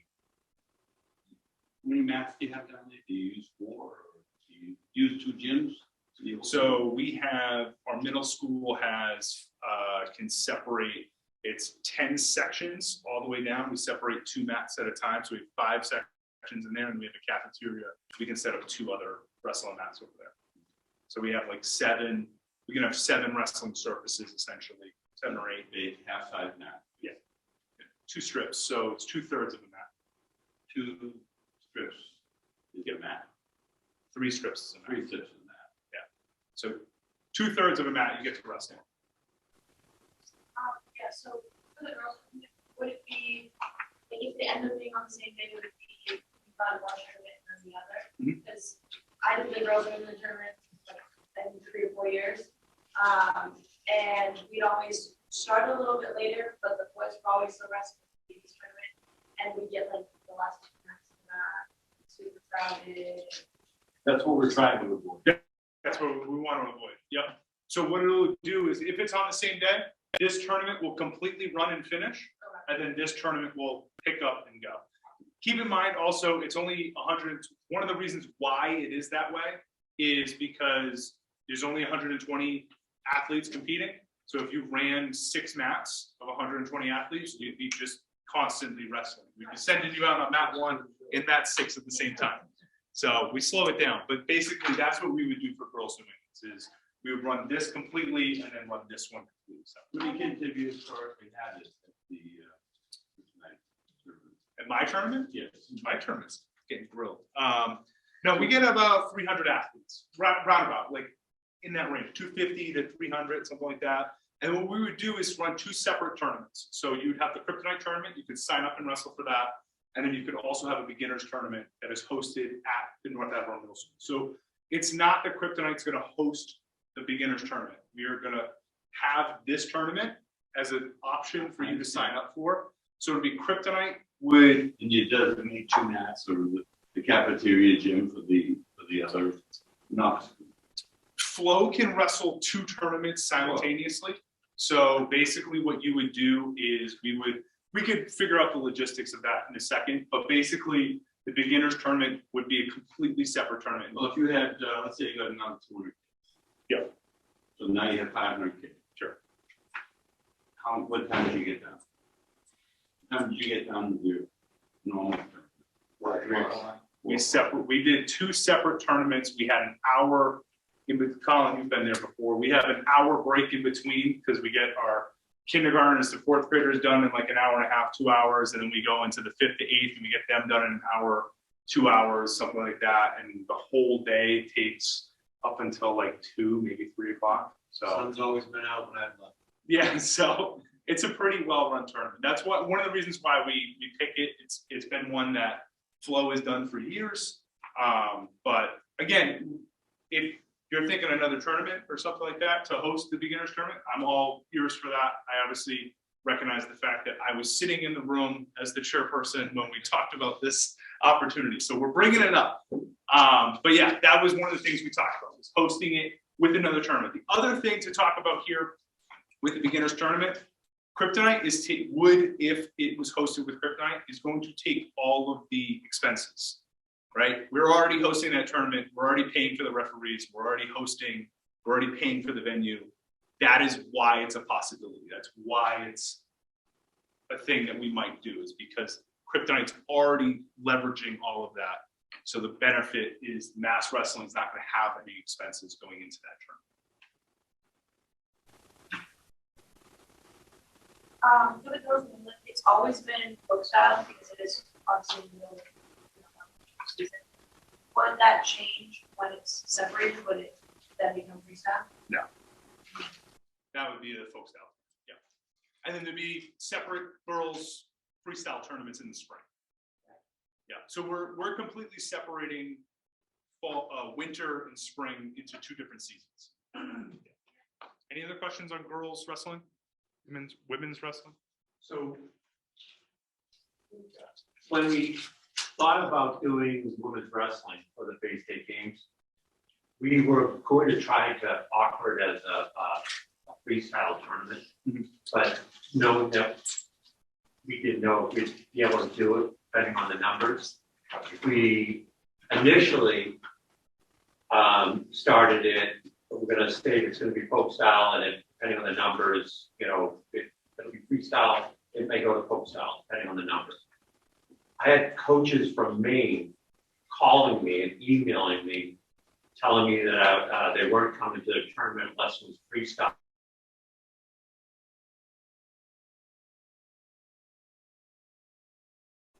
Everywhere in New England.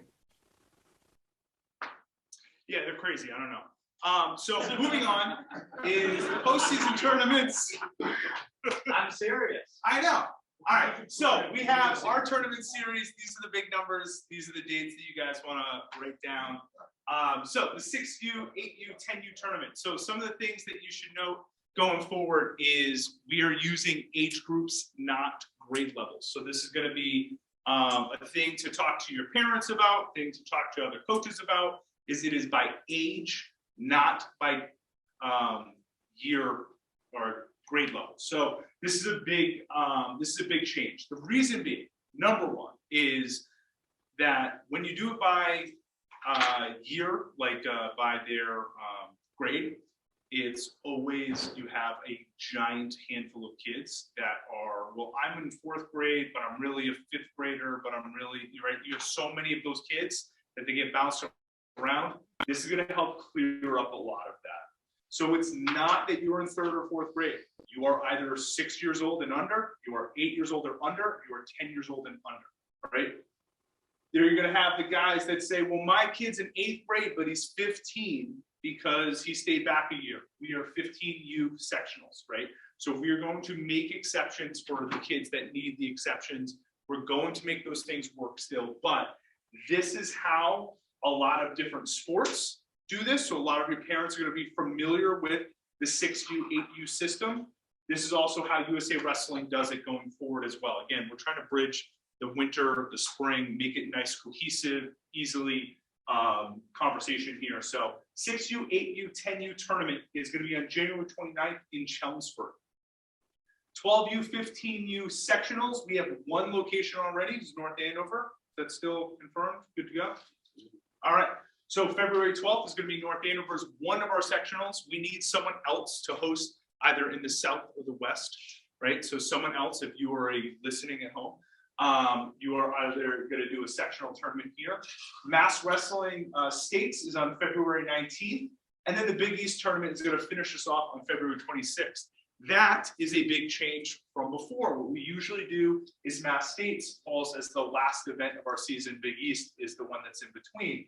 We usually say sectionals. Then if you don't make it past sectionals, you wrestle Big East, and then you go to the States after that. We changed it this year because what we found is that it always snows on States. We don't know why. Whatever day we pick, it always snows on States. So it leaves us with this gap. We don't have a date to fill, and we are scrambling, and we end up with the K-4 states situation, the debacle that we had last year, or we have to get rid of a tournament or whatever we're doing. So this way here, if it snows on one of the dates that we're hosting here, we can still host Big East with another tournament, right? We can always do that with another tournament. So if States happens with the Big East, we might be able to make that work if it's a big enough venue, something like that. But at least we have a date ready to go. We have a venue, we have a date, we're ready to wrestle. We don't have to worry too much about trying to find a venue. Let me tell you, we do that every year, and it's the worst. So if it does snow on Big East tournament, that's at least a tournament. I know it's not the best thing to say, but it's not exactly our state tournament, right? So if that's one that we have to lose, we can lose that. But we've lost sectionals before, and that's a real heartbreaker for us. That's also financially a breaker for us. We've almost lost states a few times. So this way here, we can at least set it up that we'll have a venue sitting and waiting for us if we need to. So, question. Yeah. February 19th, is that vacation week? That is, I don't know. Anyone know? Yes, it is. The Yeah. beginning, and the 26th is the end. So you could get a double hit there. You know, you could lose a lot of wrestlers that week. I Yeah. think that somewhere along the line, we've always tried to only have one tournament that week. But if you have two that week, On the 19th? but that's the beginning of vacation week. Yeah. And then the 26th is the end of vacation week. Yeah. That So could you have one group of kids, you have another group of kids. So it's two totally different groups. I think as long as they know ahead of time, they'll be. I'm just saying that you want to have numbers at your sectionals or your states, because So we could they flip are it. going to pay the bills. Yeah, we could flip it and have the same problem, right? Right. Because now we're at the. That's why I think that in the past tournaments, I thought there was always a week off in between. No, Or tried to. no, we do the Big East first and then states. Yeah, we just flipped it. So it's the same problem, just looking at it the other perspective. Do that makes sense. Yeah. Like you gotta do states, keep it competitive, and then just go around and you're able to get another tournament in. Yeah, the calendar fell the way it did. This is the same, we literally take the same weeks that we work and we just find the same weeks in the calendar every year, so.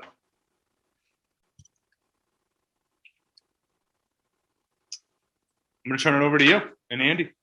So the other director that we have is a Greco director, that's Cruz Franco. But we also have our freestyle directors here with us, Matt Daney, and our age group director is Andy Meyer. So you guys are going to talk to us a little bit about our spring season, the Olympic styles. So typically the age group director, there's an echo. So age group director typically deals with, I guess it'd be 15U and under. It's actually 14U for the freestyle Greco stuff. So we sent 3 people out to Kids Nationals. As Todd mentioned, we did send some support money that the board had voted in to help offset some of the coaching costs to go there. We did have a double All-American, Isaac Nova, who is from wrestles at Belmont Hill right now, so 8th grader there. We need more people to step up. In the last couple of years, prior to this year, there was a group of people that went, and there was enough of us that we were able to bring some other kids that maybe their parents couldn't go. We had reached out to some coaches, different club coaches, different youth coaches, and for one reason or another, it all fell through. So we had a group of dads go, which is fine, but I think as Matt will talk about the Fargo experience, there's an opportunity to bring more than just your own kid. I happen to bring my own kid when we went, but Todd, you sent Miles out with a bunch of us, right? So there's an opportunity to do that. We continue to grow, and it was good to kind of build on that. So in terms of dates and things like this, Matt will talk a bit about the postseason and the different tournaments. Those are all opportunities. We'll talk about Northeast regionals and things like this to get better in those styles. Kids Nationals is the last weekend of June. It's always that. You got yeah, okay. So that's when that'll come. So he'll go over that. The other thing is there's also an age group opportunity for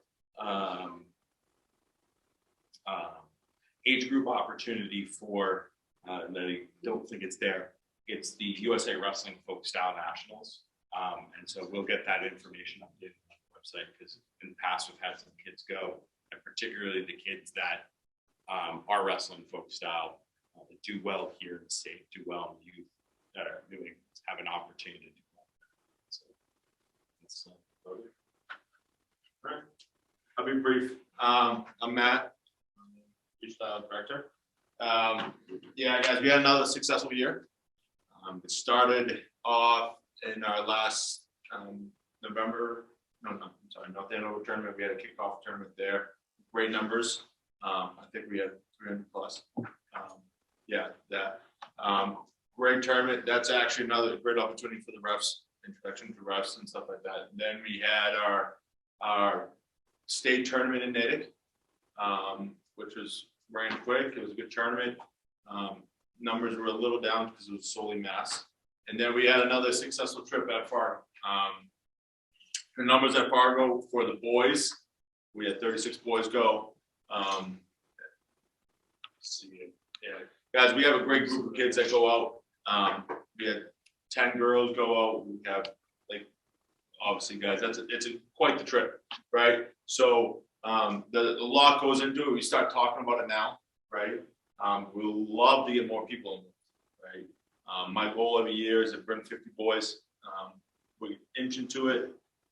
We were at 36 this year, so hopefully next year it gets, as you guys are all mostly youth coaches and some of you guys help with high school, getting your kids involved now is important, right? So with the kids nationals, like we said, we only had 3 kids go this year, but all these tournaments in the spring have youth opportunities. So if you guys need help, if you have a kid that may be interested in keep wrestling in the spring, point them our way, right? Get them pointed in the right direction, certain tournaments and stuff like that. The rules, we'll figure it out. There's plenty of coaches doing it now. Right after, come March, I'm only teaching freestyle. A lot of clubs are starting to do that. I'm communicating with the clubs as much as I can during the off season. So it's getting there, guys. It's growing. It's keeping our sport alive, right? So that's about it. But lastly, guys, so I'll speak in front of all the high school coaches, the MIA coaches at all states. I'll be at all the youth tournament series stuff, just trying to talk to kids and parents and stuff like that. If you have any parents or know any kids that may be interested in it, let me know. I'll gladly talk to them. It's intimidating because they think it's a different sport and it's like continues through season. But if you have a kid that loves wrestling, that wants to keep going, it's a great, and it's a change of pace, guys. It's really, really improves wrestling skills. Yeah, that's it. Yeah. go back. Yeah, thanks. Yeah. So obviously, not that one. So, and I know the guys are here, right? So, and it's not just because they're here. Like the reality of it is we're obviously trying to push to get all Americans. We had a girls national champion. This year we had a couple of girls come real close, other girls come real close to placing that maybe in place the year before. On the boys' side, we did, right? We've had the most wins we've ever had up there at that level. Wins at the junior level. Hampton was a handful of guys were a match or two away from placing. Right. The reality of it is this is the type of tournament that gets you exposed. Correct me if I'm wrong, but you just signed it. So it's not just about winning. It is about the process. Yeah. It's about getting them exposed. And Matt, how many conversations did you have with these high level coaches? Oh, absolutely. They're just asking about the character of the kid, sport and stuff like this, and they can see that person, and they just sit there. So even if you've got kids that I can't compete at that level, no, actually you can. We had a lot of cadets that maybe didn't even place in New England, go win 3 matches right off the bat, Right. and all of a sudden round of 16. And it's a testament because we started this process with the freestyle, I don't know, 4 or 5 years ago now. And you see the kids in the cadet level now, cadets 16U. That's why they're winning matches, because they have experience at going to kids nationals, doing local youth tournaments, traveling the freestyle during the springtime, right? So then they come to this tournament at 16U. It's not really, it's an intimidating tournament, guys. So if they have experience, it helps, right? But yeah, obviously Hampton, maybe going to Nebraska, and a lot of other seniors go Harvard, Columbia. Yeah. This was a lot of fun, this tournament, the kickoff tournament. And one of the big reasons why is because no one really knew what they were doing, right? We were all learning at that tournament. I think a lot of people were having a good time, very relaxed tournament. It was a different environment for that, right? And so I think like I got to have conversations with kids. They were like, I don't know how to wrestle freestyle. Like, what do I do? And I was like, you go and you learn. And that was the whole point of that tournament. So the point was to introduce a tournament for a kickoff for kids, coaches, and officials was learning, right? We set up a different thing. Actually, this picture here of the tournament, this is before the tournament starts. We sat everyone down and introduced the rules of freestyle. We talked about some of the different things for freestyle. That was both for kids, officials, and coaches all to learn. That was the big thing with that kickoff tournament. If you're interested in going, that is a date to remember, is the April 22nd date for that one there. And then the state qualifier is for our state team. So that is, we're gonna have a tournament usually in between these dates. We might have something there, but this is the date to make Team Massachusetts. So that's the one where we actually form the Fargo team. From there, we then go July 15th is Fargo, but then we. So our training camp series, guys, this year we had one at WPI, and CBC hosted a camp, and our last camp was at Harvard. It's a great opportunity to get kids from all over the state to train together, guys. So the kids all got way better beyond that process, and it's a cool experience to practice at Harvard. So Kids Nationals was right before that. So that first training camp, a lot of our youth kids are at the WPI one or wherever the location is. It was a great way to team bond. Yeah. You know, team bonding out there. But You talk about bringing more kids to the Fargo event. I would love to, yeah. But you have a qualifier. How do those two? So you're only allowed 4 spots per week. So there is a maximum number of kids. there is, Could but go. correct. But you can also qualify yourself. So that's why the Northeast Regionals happens. So I'm allowed to send 4. But if an athlete goes to Northeast Regionals and places, he qualifies himself. So that wouldn't be part of the match. No, he is. He is part of Team Mass. But basically I have 4 free slots unless a kid earns a spot. Does that make sense? So at 106, I can send 4 kids from Mass unless someone placed down at Northeast Regionals. And then I can send 5. Yep. So Yeah. in previous years, many years ago, USA Wrestling used to send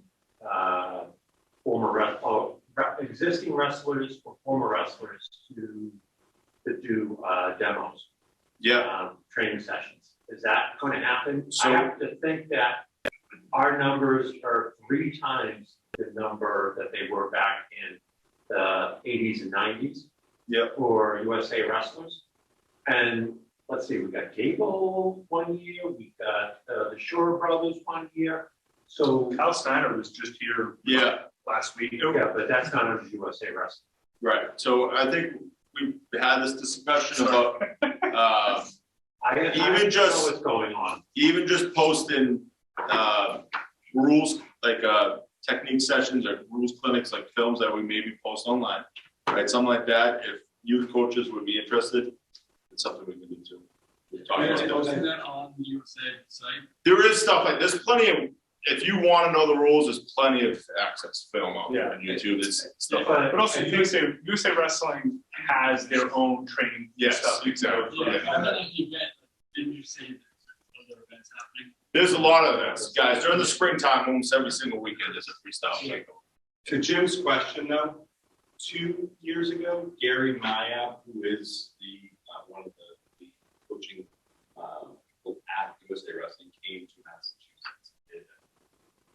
Yeah, rules, yes. Yep. So they are supporting what we're doing in the state.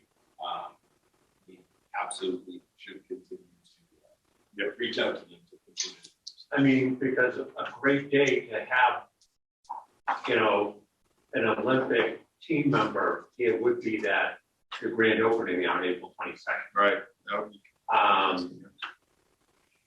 And then have one of the college students that is a big freestyle wrestler, you know, assist them.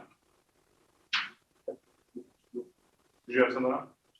Well, I was gonna say, there's a lot of training on the USWA website. Yeah. You can go up with rule books, anything you really want, it has resources. Yeah. Yeah. So, anything else? Thank you. No, thank All you. right. I know it's crazy, but we've reached the end. Questions, comments, concerns, anything, fire away. I am just one man, but I'll do my best. Brett, how many youth teams belong to my way? How many youth teams belong to Mass Wrestling Association? I don't know that Because number. I looked on the website, and it's like 18 of us. Yeah. And there's usually Those are the there's currently- usually about 75. Those are the current signed up ones for this year.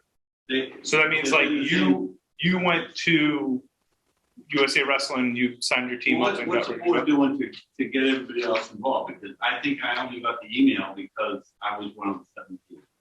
I don't think that 70 youth coaches got an email today about today's They meeting. did, yeah. We sent it to our email blast list But those names aren't on the. because they haven't registered Are they yet. registered? Yeah, anybody with a membership. It would be nice if all, if the youth coaches, I mean, we got a tight knit group of coaches up in the Northeast. Now And you guys got your shit together, right? we do, but we You're on video. we have meetings and we talk to everybody and we get everybody to come to the meeting. I mean, there's only 14 teams, not a big team, not like the 75 in the state. But I would think that the board needs to have everybody's name and telephone number or email address, whether they sign up or not, so that I can know that Drake doesn't have a team. We sent, we sent the email out for this meeting to everybody. So everyone got this. The 75 Okay. teams you're talking about got this. All right. The 14 teams are the ones that have just registered now. So this year's teams this is year. 14 that have registered. Put it on, whatever. We don't have a Twitter. Do we have a Facebook page? We have a Facebook page, yeah. There. You have Facebook, Jim? Do we all? I don't know how to register on USA. Yeah, we have a Facebook page and we have an Instagram. We do have it. We do. I didn't know that. Yeah, you're on it. Yeah. But yeah, so we have an Instagram, well, you know, we have an Instagram, we have a Facebook page, and we have a YouTube But channel. where should people go to find out what's happening in the? There's a lot of different things. I think they're all gonna be the same. They're all gonna have the same information. Sure. I'll bet you they don't. Okay. No, I mean, I think, I don't want to lose, I think what I'm interpreting here, Steve. Okay, so if I interpret it wrong, please. correct me. I think what Steve's saying is there's some information out there. Maybe it's accurate, maybe it's not. But at least if you look around the road, the old board. But here, he's a board member, so he Matt? like, My other board member. but my point is, we should take it as an understanding of how we are getting our message. But that's just the website, our social media presence. And make sure that we're actually capturing the audience. I want the audience to know each other as well. Sure. I mean, I want to know who the Milford coach is this year. I want to know exactly. That guy.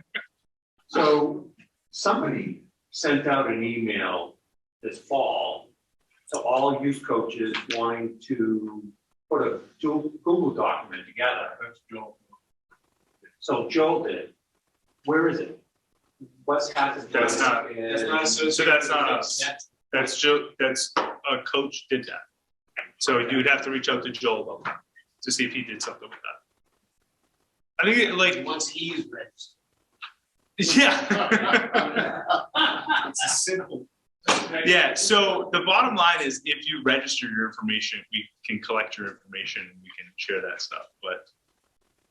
I think the one point though is that like people have to be hammered, right? Like it was one email that unless I missed it, that came out about this and that's it. But the reality, it should be like, wouldn't be hammering it on Facebook, multiple emails to make sure that people are reminded like nonstop. Yeah, so if someone wants to help and help us with communication and social media and all the things that we're talking about, we have directors positions, we have opportunities to help, opportunities to do this too, right? There's 9 board positions. 3 of them are empty right now. We have 9 open directors positions. 3 of them are empty. So social media, things like that, if you're interested in doing that stuff, shoot us an email, let us know. We'll find a job for you. It'd be awesome. Is there like a specific social media? Yeah, Could that be? sure. I think the point is directors are just people that are ready and willing to do stuff for the group, Yeah, right? And where there's a need. yeah. So do it, if you join them more. best example that we have, right, is for a couple of years, it was like we need more referees. We need communication with referees. How are we gonna do this? We created an officials director position. Mike stepped into it 8 months ago, and we're now have goals, objectives, things that we're doing. We're building information, things like that, right? So that's how organizations operate and run, you know, what we try to do. Anything else? So, comment and 2 questions. Comment is on the beginner tournament. Hang on, guys, I can't hear him. Hang on. What? So the beginner tournament, really excited about, I think that's huge for town. Programs. Yeah. So it's really exciting. My first question is around state tournament. We have smaller weight classes, 5 or less. I had a kid, and this is just based on my experience last year. I had a kid waiting around 5 hours to wrestle. Is there any way we can, I don't have a solution, but I'm wondering if that should go round robin, they should get out of it quick. We can identify those weight classes, get those guys out there quick, get the 5, 6 weight class, and get that buy-in to the semi-finals. That's just something I want to talk about. For any of those weight classes that have low numbers. So my only question with the kid would be, 1, is 5 hours an exaggeration? Yeah, yes. Yeah. Yes. So just making sure that, so 5 hours is a long time. But then my second question is, it wasn't like he had a brother that came to an earlier event and then he had to stick around, right? It was, he was here, registered, waited a couple hours before he wrestled. Yes. Okay, yeah. So that's something we can definitely do. That's something we can look at with our pairing director, Desi, is someone that we can talk about. I think that one of the main reasons why we don't do that too, I don't know if you guys know this, is handing out awards is a miserable experience for everyone involved. And that is oftentimes one of the problems, is like getting those kids logistically done and then out the door is actually hard, because like all of our coaches are coaching, all of our hands that would help those kids after they're done are doing stuff, right? They're all getting tournaments ready to go. So we can definitely take a look though. I'm not saying that that's impossible. We can definitely take a look at that. And then you get all the parents and the kids who come to you. I have to leave. I have to get on a plane Yeah. to Florida. Can I have my medal now? Yeah, exactly. Exactly. Anything else? No, and the answer is no. I did have another question. Yeah. Last year we were notified that kids that wrestle for high school programs are not allowed at the state tournament. And I just wanted to kind of see what the reasoning behind that was. I think that's open and new thing. I've never seen it applied, or I wasn't aware that it's applied to Mass State tournament. I don't think it should be, or I don't know why it is. You mentioned earlier this kid from Long Hill, an excellent wrestler. He's being great. I assume he's the kid that competes for the high school team. I don't think he's the type of kid that we want to part of the state tournament. State tournament is really an exhibition of the best kids in the state. So I don't know, I guess I just want to open it up for discussion. That should be a rule.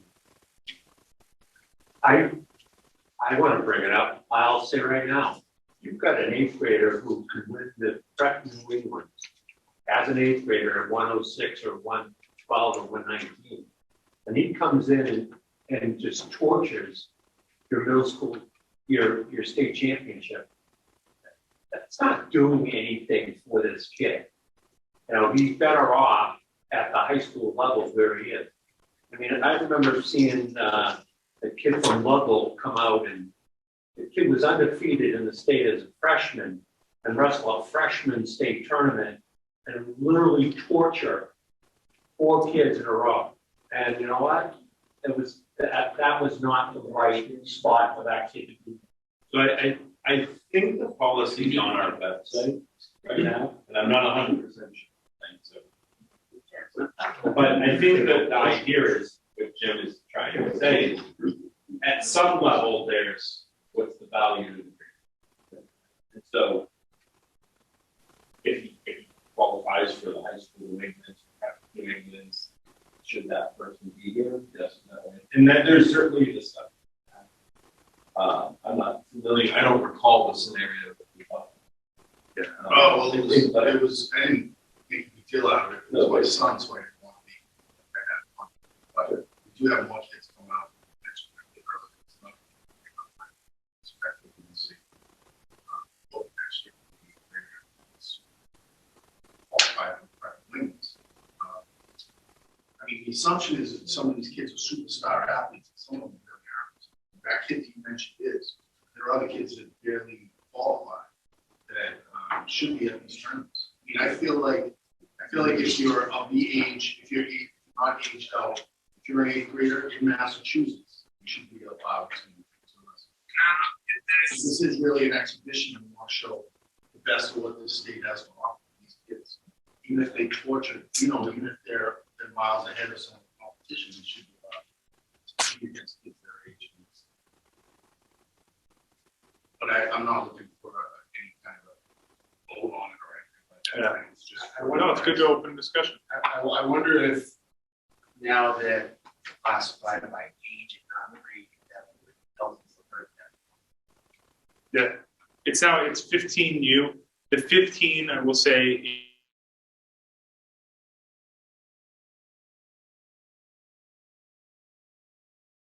but You're saying taking classes in high school. yeah, that's An 8th grader wrestling, competing with high school. right. Can still wrestle. Well, I'll take a look at it.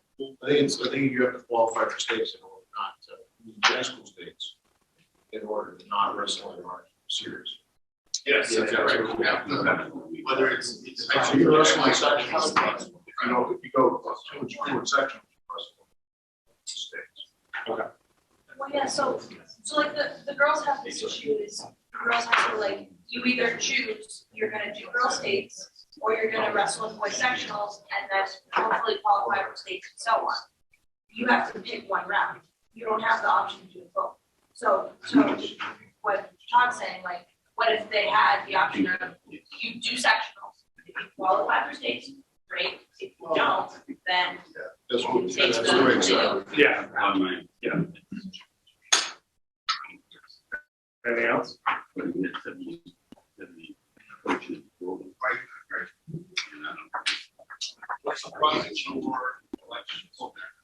So Desi's gonna send out election information after this, yeah.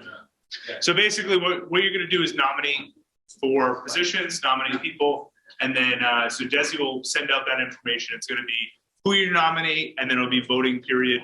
That person, what we're gonna look for is to come onto the board around the springtime. And then once they're on the springtime, they'll get integrated into the season. How do you apply for the board position? What do you do? There's gonna be a nomination period, so you're gonna nominate either yourself or someone else. Somebody else has to nominate you, right? Yourself or somebody Oh, else, okay, yeah, right. so, yeah. And so we have three general members are coming up. Incognito and Use a VPN and log in. There's a question about the coach's contact info. Yes. Everything that's sent out goes under that coach group, right? And there's the email, it's Mass Youth Wrestling Coaching Contact Info. And it came from LS Youth Wrestling. So you can find that, you can literally click the sheet and save it to your. That's on the webpage? It's on a. It was in the email. That's like, so the coach shows it. And there's a whole bunch of people, a whole bunch of. Yes, So that's what, but he shouldn't have.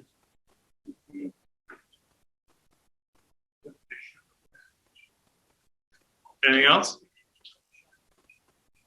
Awesome. Can I adjourn the meeting? Motion right now. It's 9:00. Awesome. Good job, everybody. Excellent.